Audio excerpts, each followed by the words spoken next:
네, 국내에서 아프리카 돼지열병 첫 확진 판정이 나온 지 오늘로 21일째입니다. 그런데 아직도 긴장의 끈을 놓을 수 없는 상황인데요.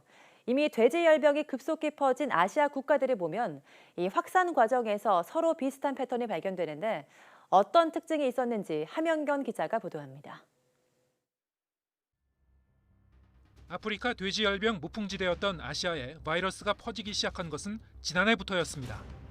YTN 데이터 저널리즘 팀이 세계 동물보건기구의 데이터로 돼지열병의 아시아 확산 양상을 분석했습니다.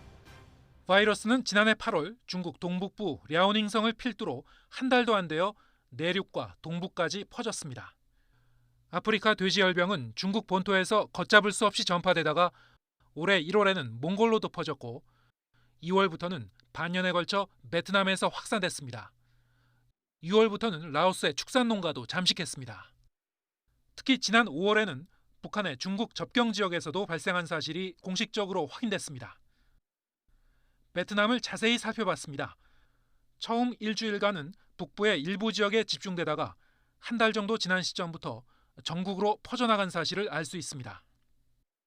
초기 발생 후 2, 3주간의 바이러스 잠복기를 지나서도 발병이 끊이지 않고 두 번에 걸쳐 급증하는 패턴을 보였습니다. 중간에 잠시 주춤하는 듯 했다가 다시 확산하는 것은 방역 과정에서의 2차 감염 가능성을 시사합니다. 방역 상황이 더 열악한 라오스는 6월부터 3개월 동안 돼지열병에 시달렸습니다. 역시 처음에 확진 판정 이후 소강 상태를 거쳐 두 번에 걸쳐 크게 확산했습니다. 2차 전파가 있는 경우 초기 발생 후에도 두 번 이상 발생이 급증하는 패턴을 보입니다. 특히 중간에 소강 상태가 오더라도 다시 확산하는 모습을 확인할 수 있었습니다. 적어도 수개월 동안은 긴장의 끈을 놓지 않아야 되겠습니다. 아프리카 돼지열병 본격 확산의 기로에 선 우리나라. 기온이 더 떨어지면 바이러스 생존율은 높아지고 방역 효과는 작아지므로 이번 달이 2차 감염을 막기 위한 방역 작업의 최대 고비가 될 것으로 보입니다.